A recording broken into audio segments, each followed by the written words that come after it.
Bonjour à tous pour ce cours du jeudi 17 septembre et nous allons continuer à aller sur ce thème important dans cette saison justement où toutes les pressions et tout ce que nous pouvons subir, eh bien ça se fait au niveau de nos pensées.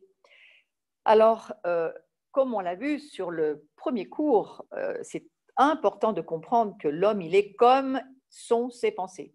Et que ce que nous pensons, eh bien, c'est ce que nous devenons. C'est quelque part ce que nous allons aussi dire, déclarer. Et lorsque nous confessons des choses, vous savez qu'elles se créent par la confession. Voilà pourquoi la pensée, elle doit être renouvelée. Et l'importance aussi de comprendre combien la méditation de la parole de Dieu peut vraiment changer les choses. Voilà ce que la Bible déclare. Elle déclare que nous devons être transformés. Métanoïa, le terme transformé, c'est changer notre façon de penser. Métanoïa, changer nos opinions, notre façon de voir les choses. Toute cette façon humaine de penser, c'est ce que la Bible nous dit qui doit être changé, renouvelé.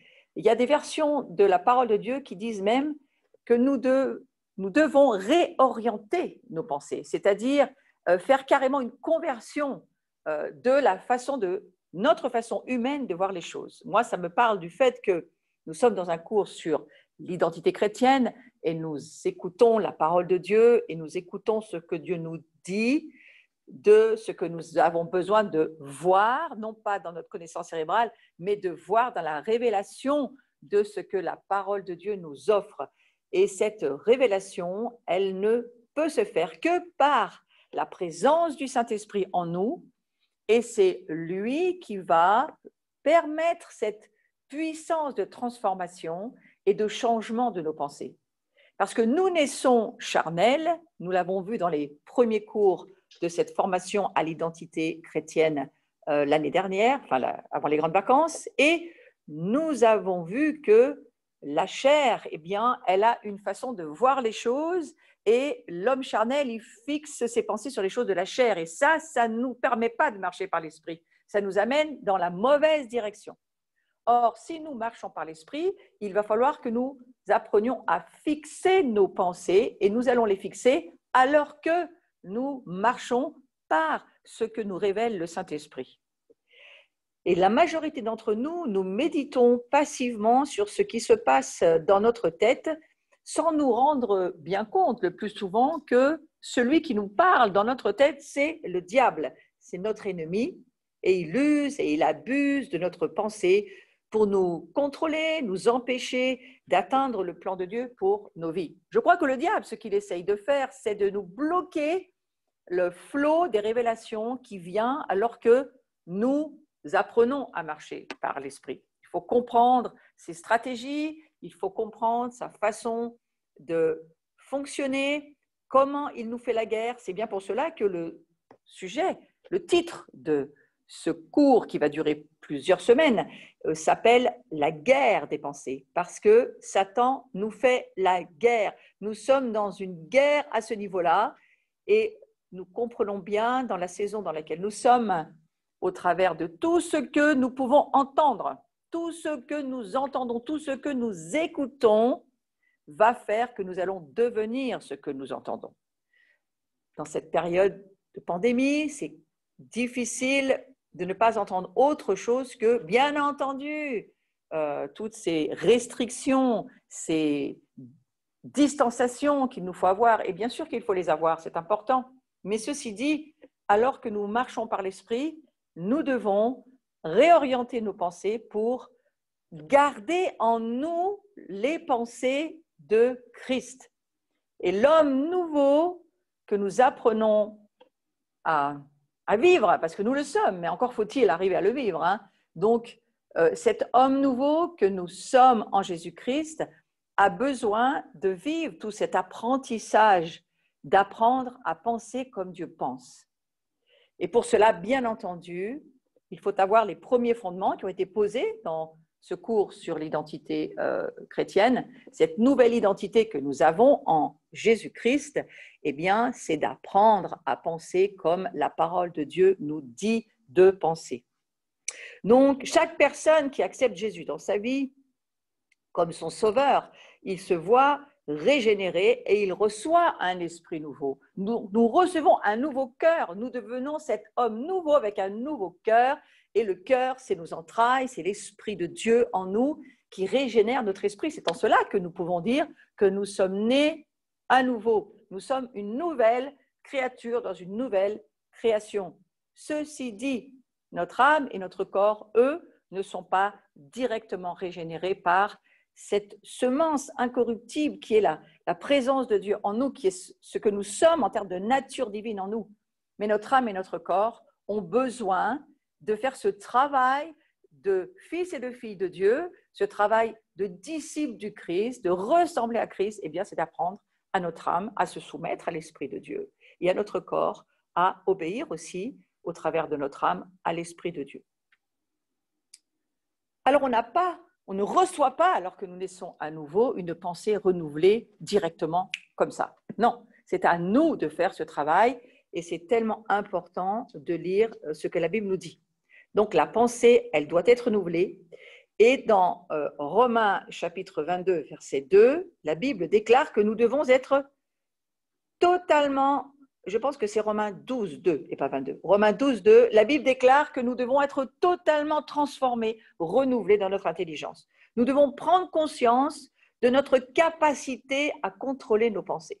Nous sommes faits, créés à l'image de Dieu et nous avons reçu une grâce, c'est-à-dire une capacité pour contrôler nos pensées.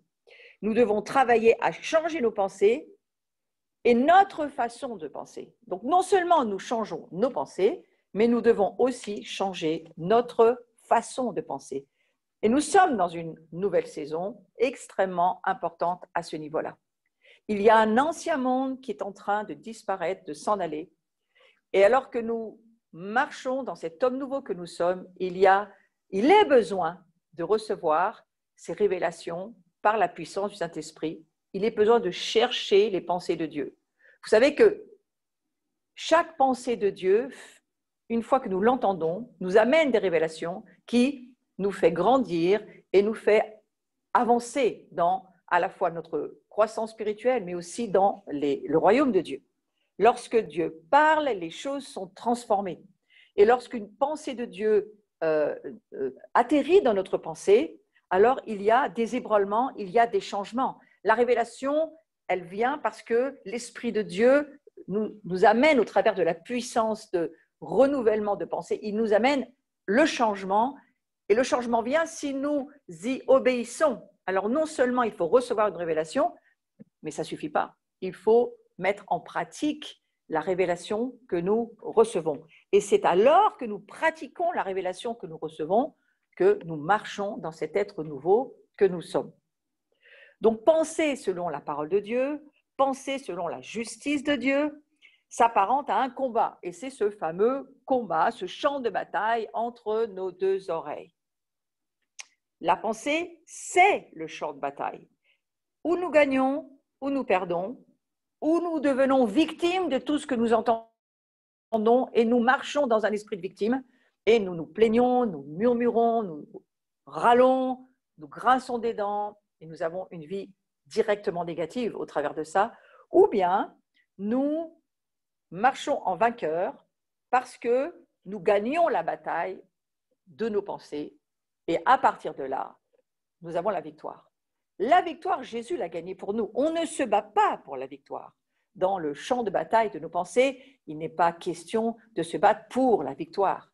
Il est juste question de marcher par l'Esprit et de se battre pour rester sur ce chemin que nous ouvre l'Esprit Saint, ce chemin des révélations, et qui nous permet de vivre depuis la victoire de Jésus. Donc, il n'est pas question de se battre pour la victoire. Il est question de gagner une bataille dans cette immense guerre parce que Jésus, lui, l'a déjà gagné, tout simplement.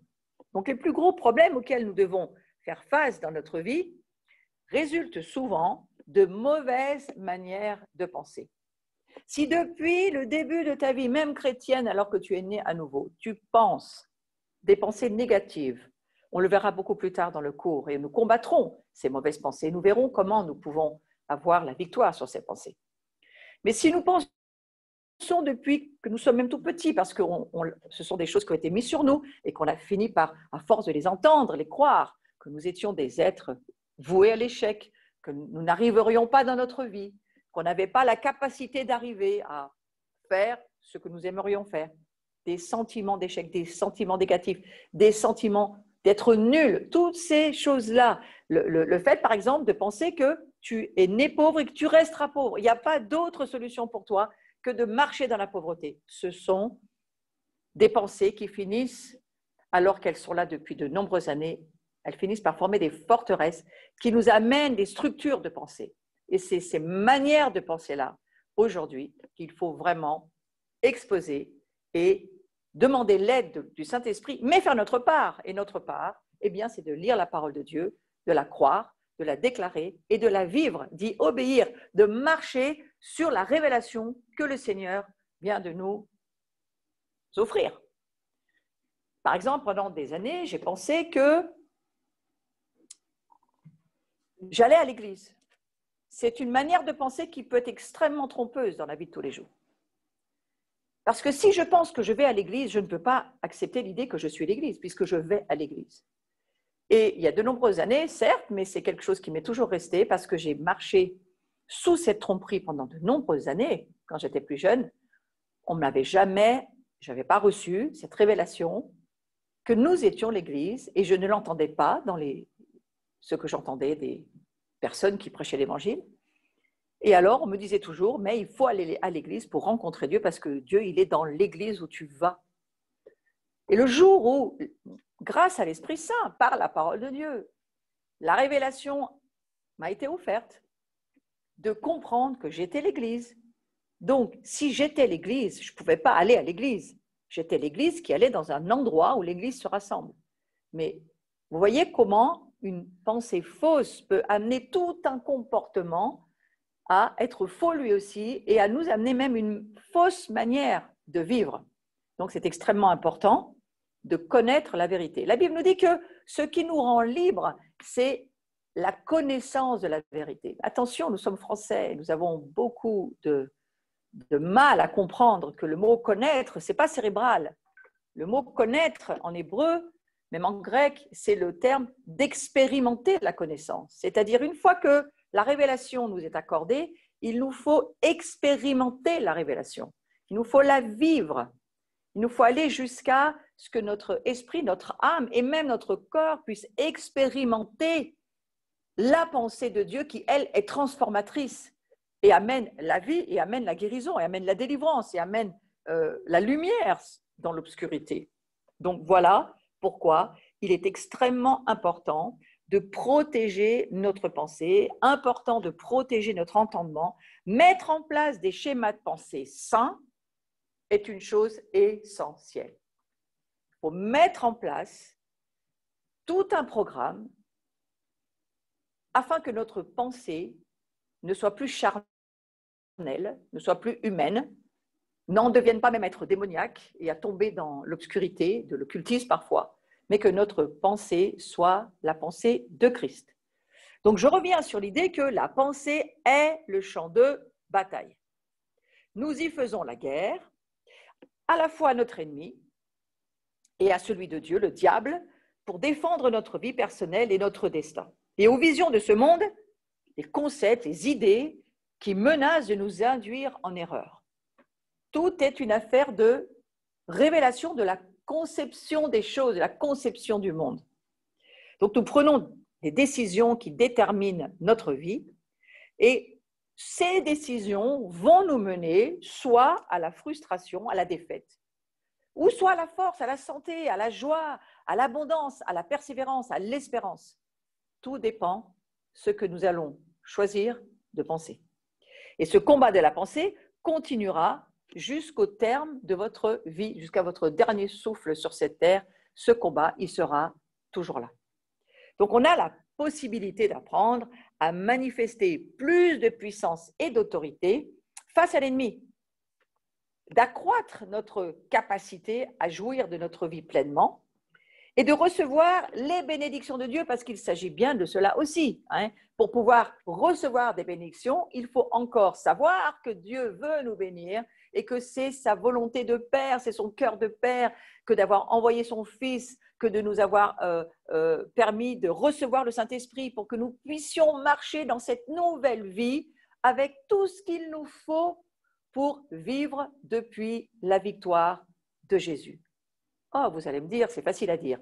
Oui, maintenant, il va falloir que nous apprenions à pratiquer ce que la Bible nous propose de vivre. On va résumer ce que je suis en train de dire de cette façon-là. On va dire, nos pensées sont décisives. Et nos pensées sont décisives pour notre santé physique, pour notre santé mentale. Nos pensées sont décisives pour notre santé émotionnelle et bien plus que ça, nos pensées sont décisives pour notre croissance spirituelle. Vous savez qu'en tant que chrétiens, nous naissons à nouveau, nous naissons bébés spirituels, mais la Bible nous dit que nous avons besoin de grandir et voilà la stratégie de l'ennemi pour nous essayer de nous laisser à l'état de bébé toute notre vie spirituelle. Parce que s'il tient nos pensées, il permet de stopper notre croissance. Et c'est au-delà de cela.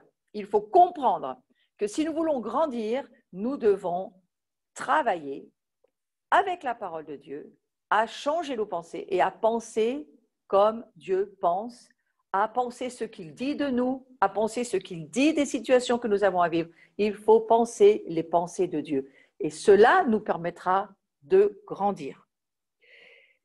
Neil Anderson, qui est un médecin qui a beaucoup influencé ma vie, parce que j'ai beaucoup appris au travers de ses enseignements, c'est un chrétien qui a écrit des livres sur la nouvelle identité, sur le libérateur, entre autres, et il a vraiment été utilisé dans ma propre vie, c'est un instrument de révélation, et il m'a fait prendre conscience de l'importance de recevoir la révélation de mon identité en Jésus-Christ. Si je n'avais pas reçu cette révélation, eh bien, je crois que je ne serais pas ce que je suis aujourd'hui, et c'est grâce à lui que je l'ai reçu. Alors, j'aime bien ce qu'il pense, et je vais vous lire quelque chose qu'il a écrit dans un de ses livres. Notre passé a déterminé notre système de valeurs présent et déterminera notre avenir, à moins de sérieusement y prêter attention. Si nous connaissions Dieu, notre comportement changerait instantanément et radicalement. La connaissance de Dieu est indispensable à la maturité et à la liberté. Je vous lis que des petites bribes de sa pensée, parce que je ne peux pas vous lire tout son livre, mais je vous lis des phrases essentielles qui peuvent vraiment vous aider à prendre conscience de l'importance de travailler à votre identité. Parce que si nous sommes quelque chose, nous avons besoin de travailler pour grandir dans ce que nous sommes.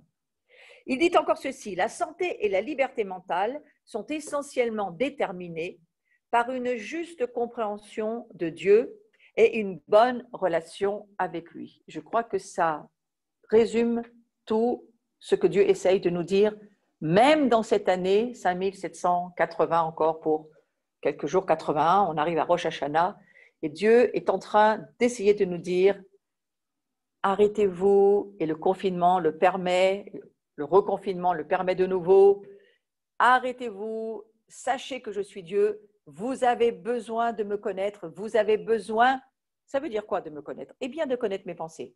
Or, les pensées de Dieu ne sont pour nous que des révélations. Donc, il nous faut bien comprendre qu'on ne peut penser les pensées de Dieu que si nous lisons la parole de Dieu et que nous appliquons ce que nous dit Romains chapitre 12, verset 2, le fait de renouveler tout notre entendement, toute notre intelligence dans notre âme.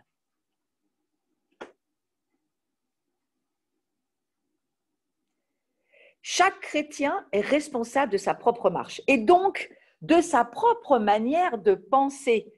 Personne ne peut l'aider à grandir. Vous voyez, un jour, je m'occupais, il y a quelques années, dames dans ma maison, je faisais partie d'une assemblée, et moi, je faisais des réunions de dames pour, eh bien, lire la parole de Dieu ensemble, et prier ensemble, et puis nous partager des révélations, et aider celles qui comprenaient moins bien. On priait les unes pour les autres.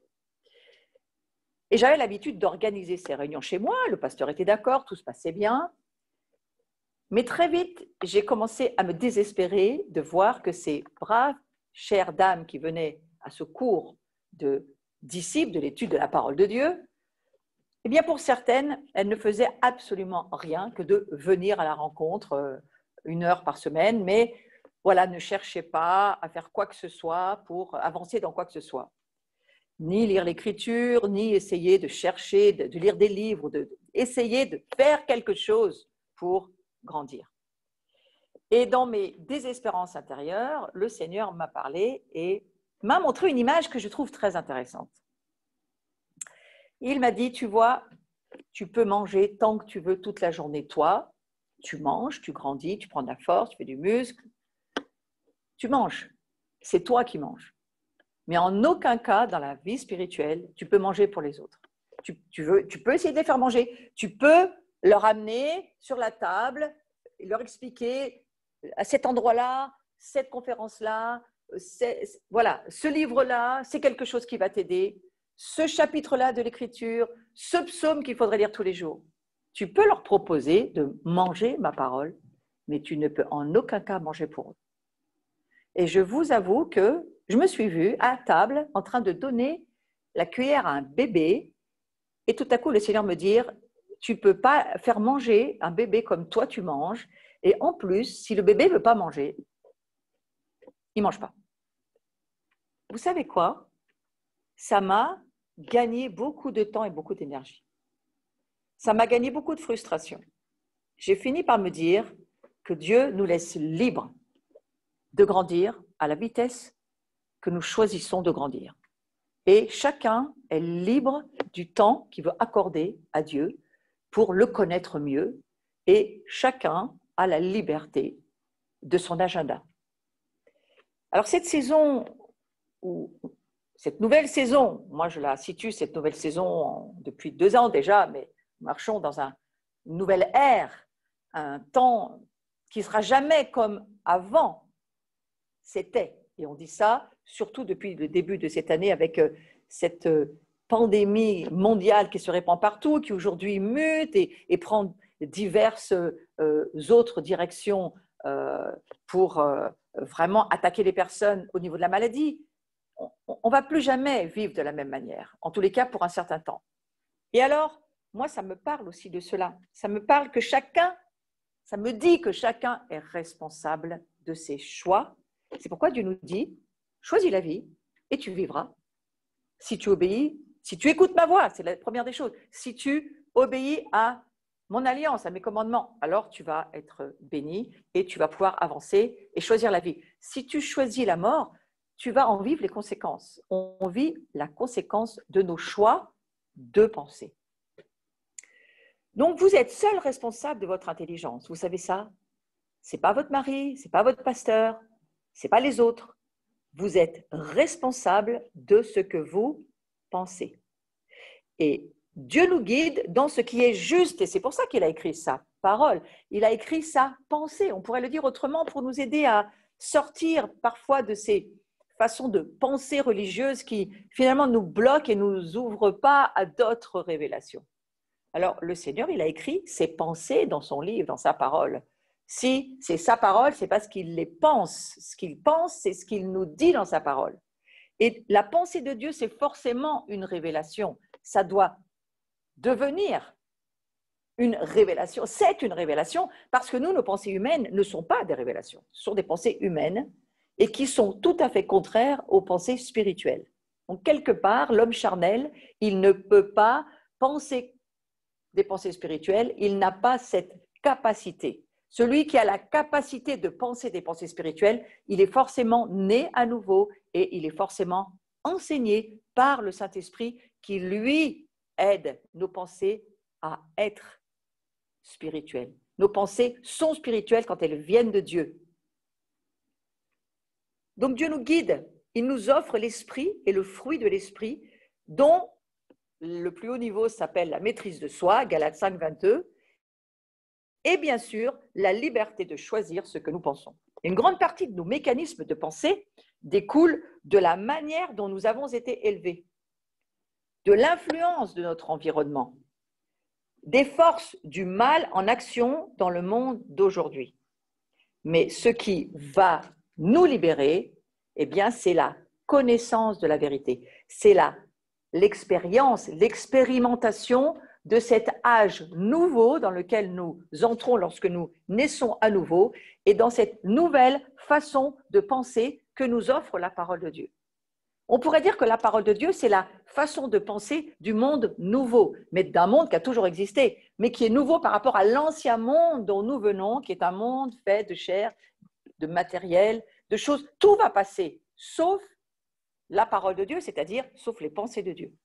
Les pensées de Dieu ne passeront jamais, elles sont éternelles. C'est elles qui établissent en nous l'être spirituel que nous sommes.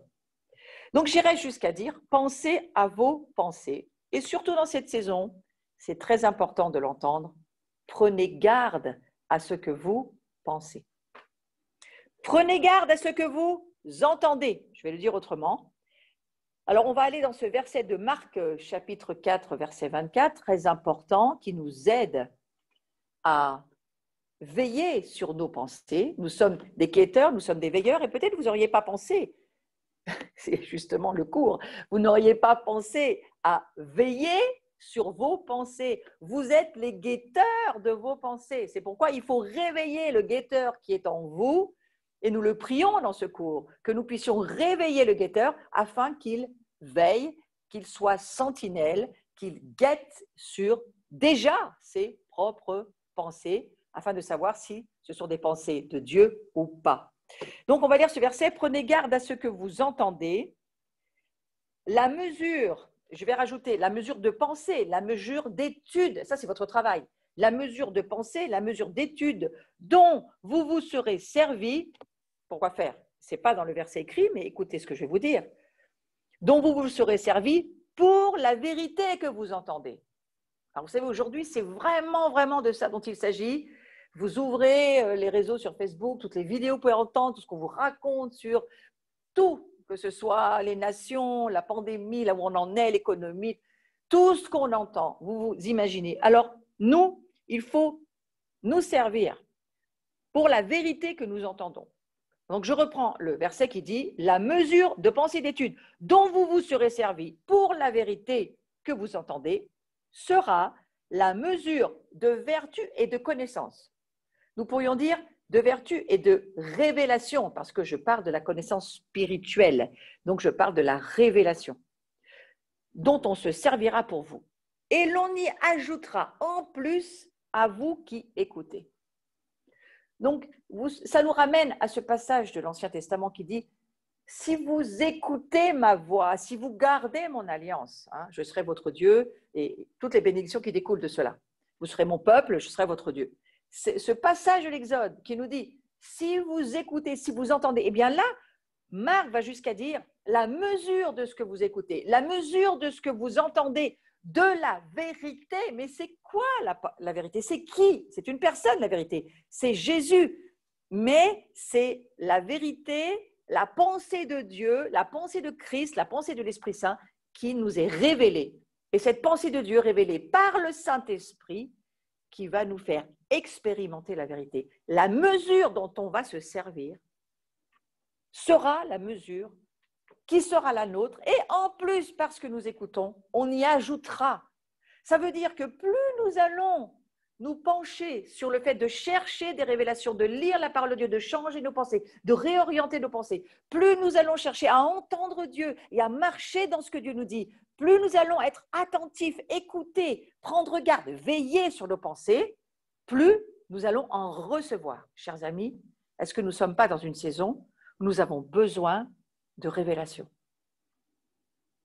Ce que j'entends dans le mouvement apostolique et prophétique actuel, c'est qu'il faut vraiment entendre Dieu.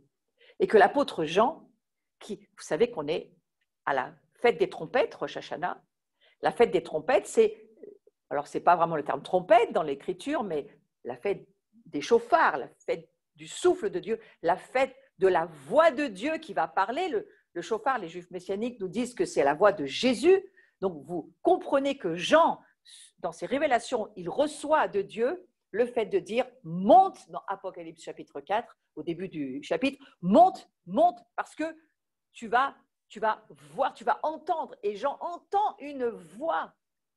Il entend une voix forte, mégaphone. Mégaphone, c'est le nom de l'année dans laquelle nous sommes.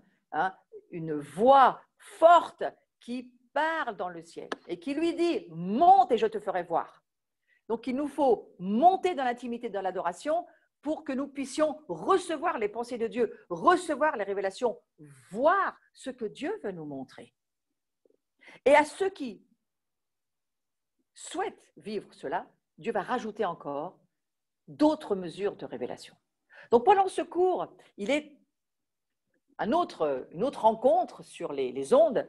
Moi, je l'écouterai en replay parce que je fais mon cours aujourd'hui, mais je vous conseille d'aller écouter ce qui se dit on va dire, c'est une grande rencontre en ligne dans la famille Watchman for the Nations, auquel nous sommes rattachés. Et ce sont des veilleurs sur les nations qui écoutent, qui veillent. Eh bien, je crois que c'est la chose à faire cette saison. C'est la chose à faire et Jean le dira.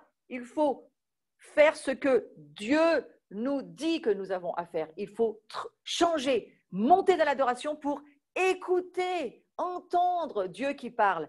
Et alors que nous sommes à la veille de cette fête des trompettes, cet avertissement de Jésus, le Christ, qui veut parler, qui fait entendre sa voix, qui veut nous amener des révélations, nous faire voir de nouvelles choses, renouveler notre pensée pour que nous puissions entendre ce qui se passe et ce que Dieu veut nous dire. Eh bien, tout cela fait partie du cours de l'importance de ce champ de bataille dans nos pensées. Il faut véritablement comprendre que notre pensée a besoin d'être renouvelée et que nous avons besoin de recevoir, donc d'aller les chercher, des révélations de Dieu, entendre la voix de Dieu, prendre garde à ce que nous entendons. Prenez garde à ce que vous entendez, c'est ce que dira Marc, parce que Marc a bien compris ce que nous entendons, la mesure d'étude, la mesure dont nous nous servons pour entendre, et en plus à ceux qui vraiment écoutent et pratiquent ce qu'ils entendent, il est rajouté d'autres révélations.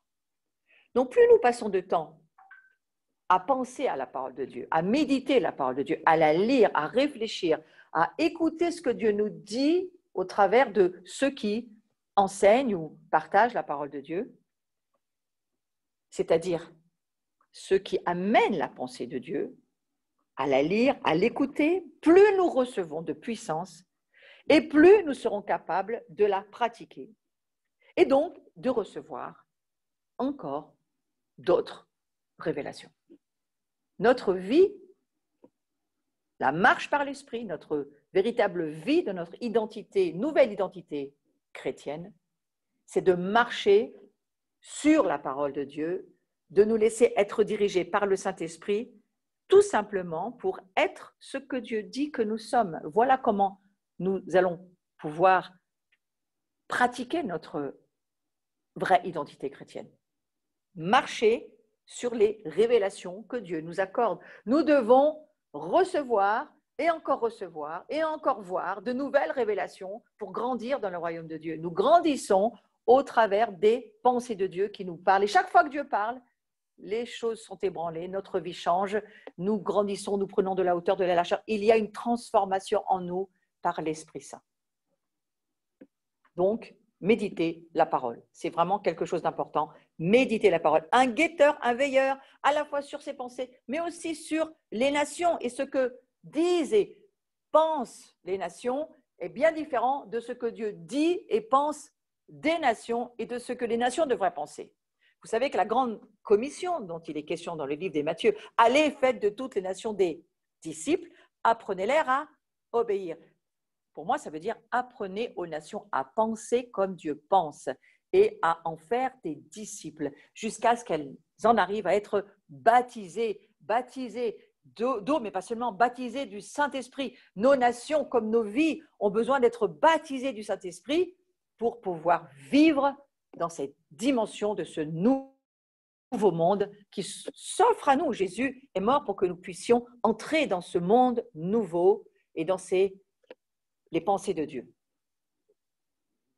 Méditez la parole, psaume chapitre 1, versets 1 à 2, et je vais vous lire une traduction un petit peu différente de celle qui est sur vos écrans. Alors, suivez sur l'écran, mais écoutez ce que je vais rajouter. Béni, béni, ça veut dire heureux, fortuné, prospère, digne d'envie. Voyez-vous? Donc, la bénédiction, c'est ça. La bénédiction, c'est le fait d'être heureux, d'avoir de la fortune, de la prospérité et digne d'envie, c'est-à-dire quelqu'un qui fait envie à ceux qui ne vivent pas sous cette bénédiction. Béni l'homme qui ne marche pas et ne vit pas selon le conseil des méchants. Alors, je vais vous le dire autrement, se conformant à leur avis, des méchants, c'est-à-dire ceux qui ne pensent pas comme Dieu pense. Leurs plans, leurs intentions. Vous voyez, c'est toute une affaire de combat des pensées, c'est toute une affaire de pensée. Est-ce que nous acceptons de marcher selon le conseil? Le conseil, c'est quoi? C'est la pensée de ce monde sans Dieu, donc forcément méchant et qui ne marche pas sur les conseils de Dieu ou pas. Hein, et qui ne se place pas, le verbe placer, ça veut dire qui ne se met pas de façon soumise et passive, donc qui ne se place pas sur le chemin où passent les pécheurs et qui ne s'assied pas, on pourrait dire ça autrement, ne se détend pas, ne se délasse pas. Dans le verbe de s'asseoir, ça veut dire quelque part, c'est plus que s'asseoir, c'est se laisser aller à être influencé par ceux qui sont autour de nous. Donc, avec les dédaigneux et les moqueurs, rajoute certaines traductions, mais qui trouve son plaisir et aspire à la loi. Aspirer à la loi, ça veut dire aspirer aux ordonnances, aux préceptes, aux enseignements de l'Éternel, et qui la médite, on parle de la parole, donc qui réfléchit, qui l'étudie habituellement jour et nuit. On ne peut pas vivre en voulant être des guetteurs, des sentinelles pour Dieu, des intercesseurs. On ne peut pas vivre en lisant un verset par mois ou un par semaine, celui qu'on entendra le dimanche matin. C'est impossible. On serait anorexique. On a besoin d'avoir une vie transformée au travers de nos pensées en méditant et en lisant et en nous instruisant et en nous mettant sous l'influence de la parole de Dieu. Alors, le mot méditer, je vais vous parler du mot méditer, c'est très intéressant d'y réfléchir. Méditer, ça veut dire réfléchir. Donc, on peut prendre une parole de Dieu et puis toute une semaine, 15 jours, un mois, parfois ça peut durer une année, réfléchir à une pensée de Dieu qui peut-être, on n'arrive pas à la recevoir ou il y a quelque chose qui nous manque, ou au contraire, il y a une profondeur qu'on n'atteint pas encore, à recevoir d'autres profondeurs. Méditer, ça veut dire réfléchir. Mais ça veut dire aussi, très intéressant, projeter ses pensées. Méditer, ça veut dire projeter ses pensées jusqu'à la contemplation. Et voyez-vous, lorsque nous adorons Dieu ou que nous méditons la parole ou que nous y réfléchissons, nous pouvons aussi, sur une pensée de Dieu, prendre cette pensée et se projeter avec cette pensée. Vous savez, quand il dit, Jean, dans le livre de l'Apocalypse, il dit qu'il voit la mer de cristal et les anciens sur le trône, eh bien, à ce moment-là, vous pouvez commencer à projeter vos pensées et même à aller jusqu'à contempler la parole de Dieu. Et alors que vous contemplez, que vous projetez vos pensées sur ce que dit la parole de Dieu, vous êtes transformé par la gloire de Dieu. Et je vais terminer aussi avec cette autre manière de parler du mot méditer. Ce n'est pas seulement projeter ses pensées, ce n'est pas seulement se mettre à contempler, mais c'est aussi s'occuper d'eux, prêter attention, mettre en pratique, avoir du zèle pour cette parole, l'imaginer, la préméditer. Ça veut dire que non seulement vous y réfléchissez, non seulement vous pouvez projeter vos pensées et contempler quelque chose au travers de ce que dit la parole de Dieu, en écoutant les pensées de Dieu, vous pouvez aller jusqu'à vous en occuper, y prêter attention. Ça, c'est un mot pour cette saison. Prêtez attention à ce que Dieu dit et jusqu'à avoir du zèle pour commencer à vous dire, je vais préméditer, je vais aller faire quelque chose avec cette parole. Voilà.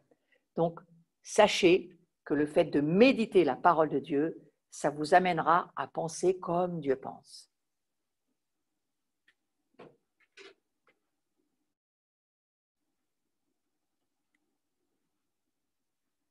Nous allons voir les états de la pensée. Or, nous avons les pensées de Christ, nous avons les pensées du Messie, et nous entretenons les pensées. J'aime bien le verbe entretenir, c'est comme une maison, c'est comme entretenir un endroit, ça veut dire qu'on a un travail à faire. Hein. Nous entretenons les pensées, les sentiments, les intentions de son cœur. C'est une autre traduction que celle que nous avons l'habitude souvent de lire dans nos traductions habituelles, mais je la trouve très intéressante. Nous avons les pensées de Christ et nous entretenons les pensées, nous entretenons les sentiments, les intentions de Dieu dans son cœur. Nous, en quelque sorte, nous collaborons, nous coopérons avec Dieu dans ses propres pensées et nous prenons attention, nous sommes attentifs aux pensées de Dieu. Est-ce que vous imaginez dans cette saison prophétique dans laquelle nous sommes, ô combien il est important de faire ce que la parole de Dieu nous dit et d'utiliser tout notre potentiel, notre intelligence, notre entendement dans notre âme. Vous savez que l'âme, c'est la vie, c'est la volonté, c'est l'intelligence, mais c'est aussi les émotions. Et combien nous pouvons utiliser notre pensée au niveau de notre entendement, de notre intelligence, pour entretenir les pensées de Dieu, entretenir les sentiments de Dieu, entretenir les intentions de Dieu. Il y a quelque chose qui me vient à l'esprit sur ce sujet tout particulier. Lorsque Dieu nous dit que nous entrons dans un temps messianique, ce n'est plus maintenant le temps des nations, mais c'est le temps pour Israël de prendre sa place dans la famille de Dieu et de voir un rétablissement de sa terre, de la royauté de Christ qui vient mettre ses pieds sur le mont des Oliviers, quand nous savons combien cette pensée est peut-être choquante pour certains, parce que toute leur vie, on leur a peut-être dit que voilà, l'Église avait pris la place d'Israël et que c'était fini pour Israël, son temps était terminé, que l'Église était devenue Israël, ce qu'on appelle la théologie du remplacement. Cette pensée me vient parce que nous sommes en ce moment, si nous écoutons le cœur, les intentions, les pensées de Dieu, nous savons que nous sommes dans ce temps, alors que nous lisons ce qui se passe en Israël. 48, le rétablissement d'Israël, ensuite, capitale d'Israël, Jérusalem, et puis est devenu vraiment depuis 67, les choses sont posées, et le monde messianique maintenant commence à vraiment prendre de la croissance. Israël commence à prendre sa place au milieu des nations et aussi en tant que nation choisie de Dieu, bien sûr. Mais nous sommes tous choisis. Mais il s'appelle tout de même le Dieu d'Israël. Et nous savons que Jésus, le Messie, Yeshua, parfaitement Dieu et parfaitement homme juif, lorsqu'il donne sa vie sur la croix, au ciel, en termes d'humanité, dans sa chair, Jésus est parfaitement juif. Voyez, entretenir les pensées de Dieu, comprendre que Dieu est en train de nous dire, eh bien, dans cette saison dans laquelle nous entrons, nous avons besoin de déclarer la vérité du plan de Dieu pour l'humanité. Et le plan de Dieu pour l'humanité va et passe par remettre de l'ordre dans la famille de Dieu et remettre chacun à sa place là où Dieu l'a bien disposé à être et surtout déclarer que Jésus-Christ n'est pas seulement le chef de l'Église, mais qu'il est le roi du royaume qui, bien entendu, dont Israël est la terre. Donc c'est cette restauration, ce rétablissement du peuple de Dieu, mais aussi ce rétablissement d'Israël qui va retrouver tout son héritage. Voilà quelque chose qui demande un renouvellement de la pensée. Comprendre qu'aujourd'hui, le chapitre d'Ésaïe 19, qui nous dit que c'est vraiment là, lorsque l'Égypte, béni soit l'Égypte, mon peuple, l'Assyrie, œuvre de mes mains, et Israël, mon héritage, retourneront ensemble à Jérusalem. Toutes les nations seront bénies. Voilà quelque chose qui se retrouve dans les intentions du cœur de Dieu. Là, maintenant, dans cette saison précisément. Voilà ce que nous avons besoin de déclarer et de faire la guerre à nos pensées. Si nos pensées ont été influencées dans notre vie par l'environnement religieux, quel qu'il soit, en nous disant qu'Israël n'avait plus sa place et n'existait plus, il va falloir réorienter toutes nos pensées pour les mettre en accord avec la parole de Dieu. J'ai pris un exemple, il y en aurait beaucoup, beaucoup d'autres. Mais ceci dit, les états de la pensée. Donc, notre intelligence ne renaît pas à notre nouvelle naissance et elle doit être renouvelée. Je l'ai beaucoup dit la demi-heure précédente. C'est un processus qui demande du temps, mais qui doit être pratiqué par nous-mêmes. Nos pensées sont normales lorsqu'elles sont au repos. Et le Seigneur semble nous dire tous ces jours, mais qui va me bâtir une maison dans laquelle je vais pouvoir venir trouver du repos? Je ne crois pas que Dieu puisse venir trouver du repos dans une maison dont les pensées sont sans arrêt, en activité, à droite, à gauche, en train d'être sous pression ou en conflit avec tout ce qui se passe. Des pensées vagabondes ou des pensées de distraction, des pensées de toutes sortes. Dieu ne peut pas trouver du repos dans une maison qui pense de cette manière-là, dont c'est le chaos dans les pensées. Et si nos pensées sont remplies de doutes, d'anxiété, de peur, d'incrédulité, d'amertume, ne croyez pas que ce soit normal. Le monde a tendance à dire « Ah, mais c'est normal, tout ce que tu vis, c'est normal ». Non, ce n'est pas ce que la Bible nous enseigne. Nos pensées ne sont pas censées aller dans toutes les directions et ne doivent pas être tourmentées ni affligées. Parce que je vous redis, nous avons les pensées de Christ. Christ n'était ni tourmenté, ni affligé, ni anxieux, ni avait peur de quoi que ce soit. Il était dans une paix parfaite. C'est la chose qu'il nous a offert, la première des choses qu'il nous a offert. Il nous a dit, je vous donne la paix, je vous offre ma paix. Donc, pour moi, ça veut dire que les pensées de Christ sont en paix perpétuellement. Est-ce que ça, ce n'est pas déjà un paradis?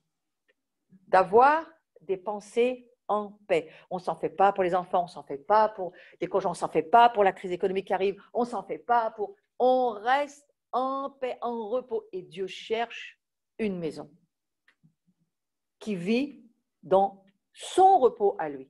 Parce que si nous réorientons nos pensées, si nous travaillons à renouveler notre pensée pour penser comme Christ pense, comme le Père pense, par la puissance de l'Esprit Saint, alors nous allons pouvoir être en paix.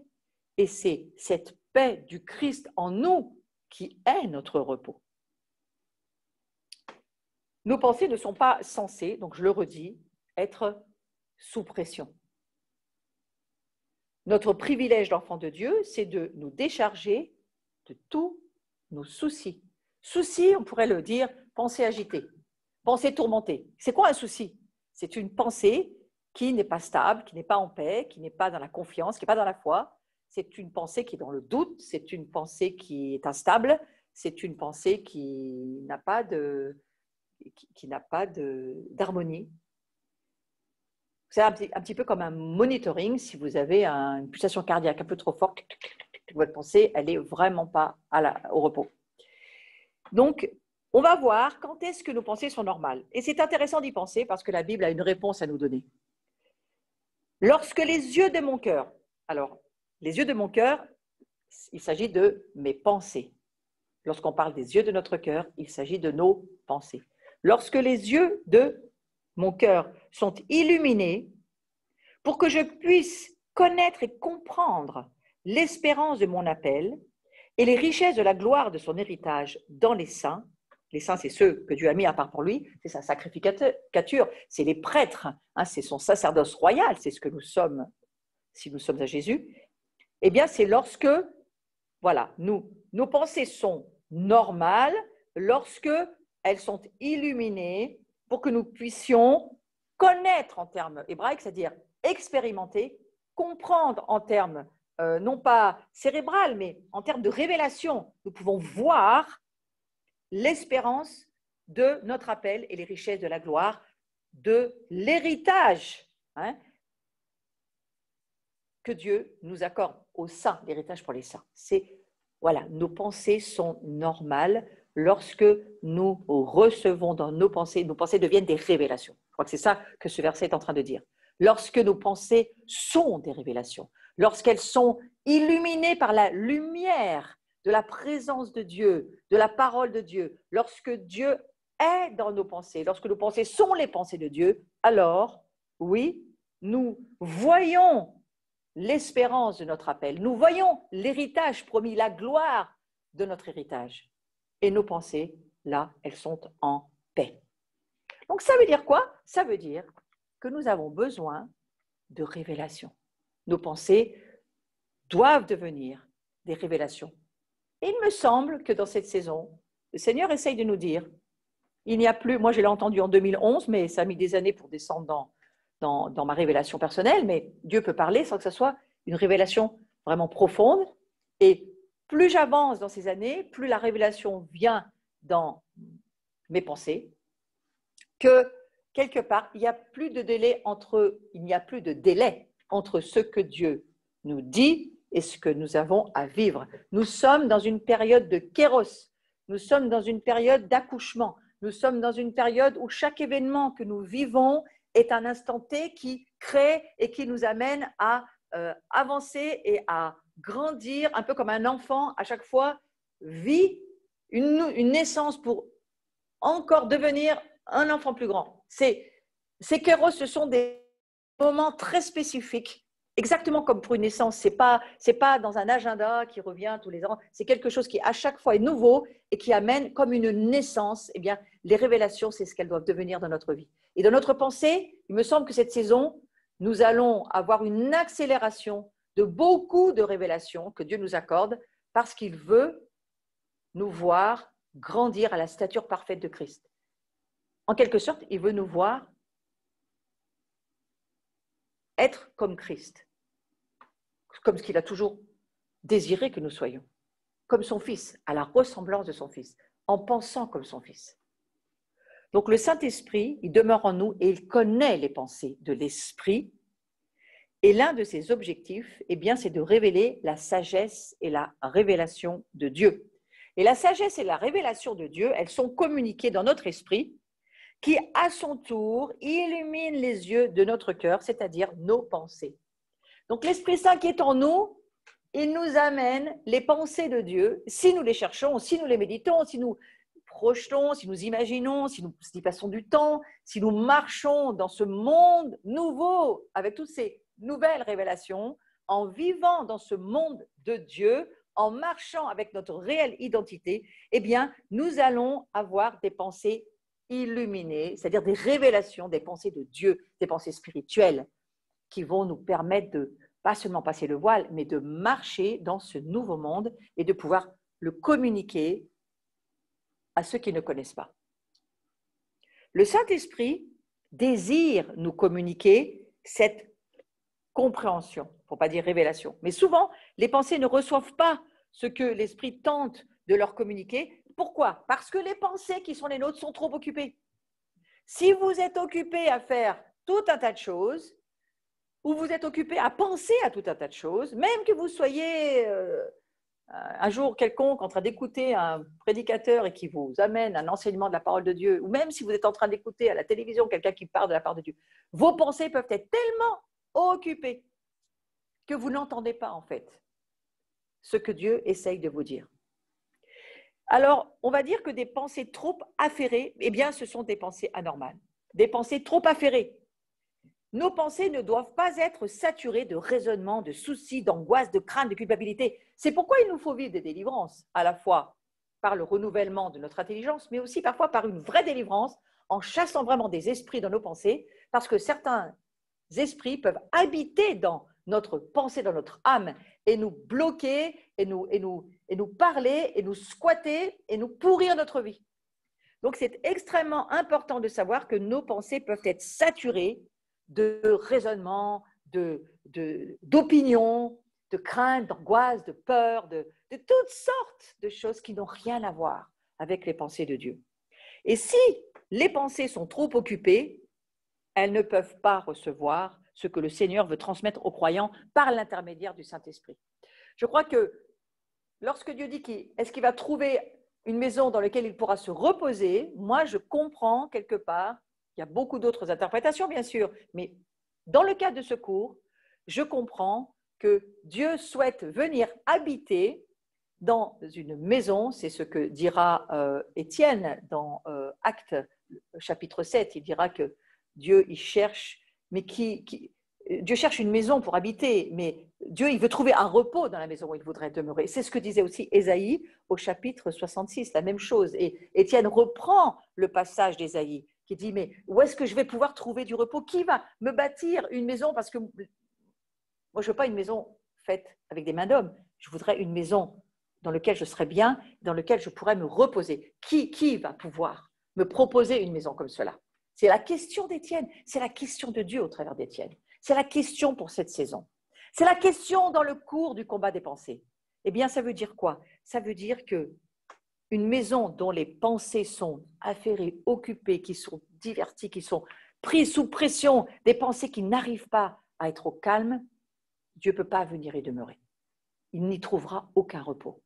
Donc, on va finir ce cours en priant que les pensées doivent goûter au repos, nos pensées doivent goûter au calme, nos pensées doivent goûter à la sérénité. Eh bien, je vais vous dire, ce n'est pas si facile que ça dans cette saison, parce que tout est fait pour nous faire vivre dans la peur, sous la pression, avec les ruptures, les distanciations sociales, tout est chamboulé, on ne s'y retrouve plus, on n'a plus nos habitudes dans lesquelles on pensait être un peu au calme et au repos, ce qui était certainement des illusions du reste, mais voilà, Dieu nous dit, comprenez, moi j'ai besoin de trouver une demeure dans laquelle je pourrais me reposer. Frères et sœurs, je prie à la fin de ce cours que nous puissions prendre conscience que chacun d'entre nous, nous pourrions être cette maison. Et je vous demande juste de fermer vos yeux et de passer un tout petit moment à recevoir cette prière. Le Seigneur cherche une maison. Peut-être tu pourrais dire, ah, est-ce que ça pourrait être moi, Seigneur? Eh bien, sache qu'il, oui, bien sûr, il t'a choisi et il souhaiterait demeurer, pas seulement visiter, pas seulement 1 heure l'après-midi, il souhaiterait habiter chez toi, mais il souhaiterait surtout y trouver du repos. Dieu a-t-il besoin de se reposer? Eh bien, je crois que s'il nous dit qu'il veut y trouver du repos, c'est parce qu'il souhaite que nous trouvions du repos. Et alors que lui, il sera notre propre repos, nous aussi, nous nous reposerons dans le Seigneur. Et c'est peut-être une des choses que Dieu essaye de nous dire cette saison, à nous qui sommes des guetteurs, des veilleurs, des intercesseurs, des adorateurs, des personnes qui nous formons et qui travaillons dans nos pensées, mais qui voulons aussi aider les autres. Eh bien, je prie pour chacun d'entre nous que nous puissions faire cette prière. Seigneur, aide-moi à mettre avec toi mes pensées au repos. Aide-moi, montre-moi si j'ai besoin de délivrance, montre-moi si j'ai besoin de faire quelque chose au travers du travail dans mes pensées, de renouveler par ta parole au travers de tes pensées, faire un travail de laver mes pensées par la parole de Dieu, de façon à ce que je puisse commencer à parler ta parole, à la déclarer jusqu'à ce qu'elle prenne vie dans mes pensées, que mes pensées connaissent tes pensées et qu'il puisse y avoir transfert des pensées. Parce que ça aussi, c'est important. Ça s'appelle renouveler ses pensées. Mais il peut aussi y avoir besoin de délivrance. Peut-être il y a des mauvais esprits qui peuvent bloquer nos vies, mais c'est parfois les deux. Eh bien, je prie que chacun cet après-midi, nous puissions ensemble soupirer après le fait d'être sa maison, sa demeure où il viendra se reposer. Et alors, bien sûr, nous trouverons le repos avec Dieu. Seigneur Jésus, que chacun d'entre nous, nous puissions, parce que c'est en notre pouvoir, adopter de nouvelles façons de penser qui changeront notre vie à jamais. Et pour cela, eh bien, donne-nous la grâce, donne-nous la force, donne-nous le désir de lire ta parole et d'en faire les délices de nos cœurs. Amen.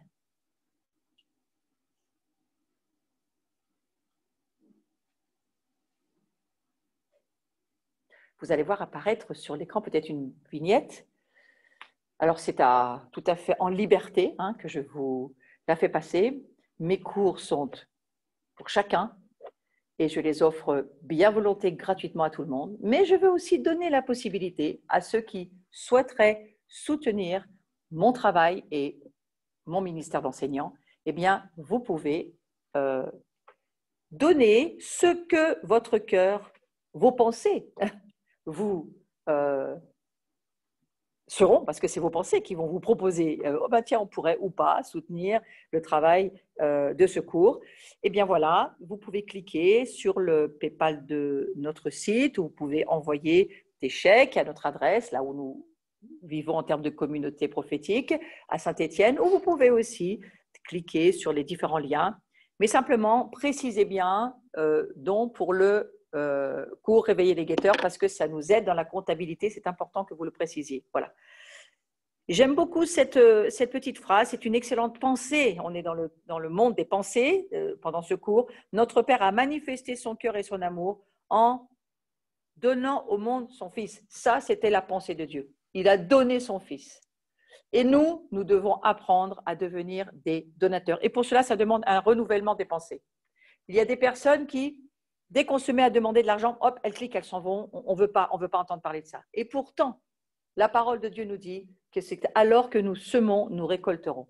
Alors moi, je ne vous parle pas seulement d'argent, mais je vous parle de mettre une semence dans le travail de l'enseignement et de la révélation prophétique. Et alors que vous semez dans la révélation prophétique, eh bien moi, je peux vous dire que vous récolterez une grande moisson de révélation, parce que c'est le désir de Dieu de multiplier pour ceux qui sont des généreux donateurs. Voilà, je vous remercie beaucoup et je vous dis à la semaine prochaine.